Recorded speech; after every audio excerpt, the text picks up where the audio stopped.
नमस्कार साहित्य प्रेमियों, आज हम लेकर आए हैं मुंशी प्रेमचंद जी की लिखी कहानी पालतू भालू। किसी शहर में एक बनिया रहता था। वह जमींदार का कारिंदा था। असामियों से रुपया वसूल करना उसका काम था। एक दिन वह असामियों से रुपए वसूल करके घर चला। रास्ते में एक नदी पड़ती थी, लेकिन मल्लाह अपना अपना खाना बना रहे थे। कोई उस पार ले जाने पर राजी न हुआ। वहां से थोड़ी ही दूर पर एक और नाव बंधी थी। उसमें दो मल्लाह बैठे हुए थे।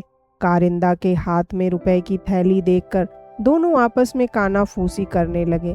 तब एक ने कहा, आओ साव जी, हम उस पार पहुंचा दें। बनिया बड़ा सीधा आदमी था, उसे कुछ संदेह ना हुआ। चुपचाप जाकर नाव पर बैठ गया। इतने में एक मदारी अपना भालू लेकर वहां आ पहुंचा और कारिंदा से पूछने लगा, साव जी कहाँ जाओगे?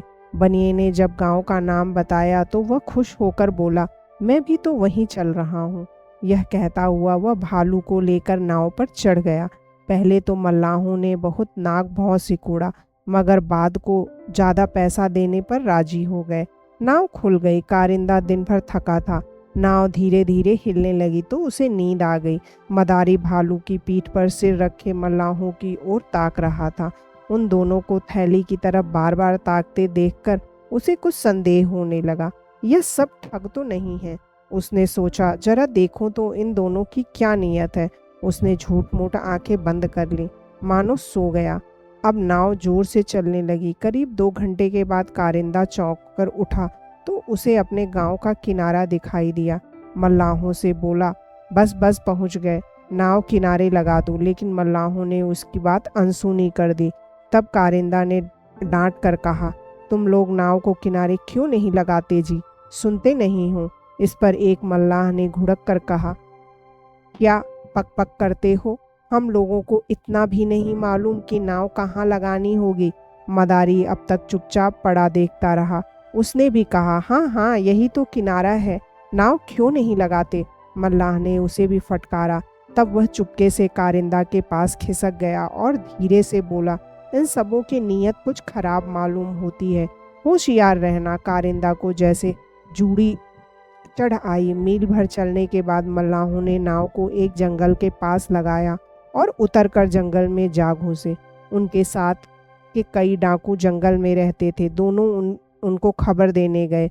बनिया बच्चों की तरह रोने लगा। अपना गांव मील भर पीछे छूट गया।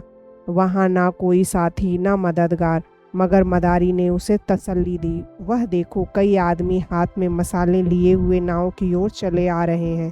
जरूर यह डाकुओं का गिरोह है। कारिंदा के हाथ पांव फूल गए। एकाएक मदारी भालू को लिए हुए नाव से उतरा और किनारे पर चढ़ गया। डाकू नीचे उतर ही रहे थे कि उसने अपने भालू को उनके पीछे ललकार दिया। फिर क्या था, भालू ने लपक कर एक डाकू को पकड़ा और उसके मुंह पर ऐसा पंजा मारा कि सारा मुंह लहूलुहान हो गया। उसे छोड़कर वह दूसरे डाकू पर लपका। डाकुओं में भगदड़ पड़ गई। सबके सब अपनी अपनी जान लेकर भागे। बस वही पड़ा रह गया जो घायल हो गया था। यह शोरगुल सुनकर पास ही के एक दूसरे गांव से कई आदमी जा पहुंचे। उन्होंने मदारी और कारिंदा को भालू के साथ फिर नाव पर बिठाया और नाव को ले जाकर उनके गांव के किनारे लगा दिया। उस घायल डाकू को लोग थाने ले गए।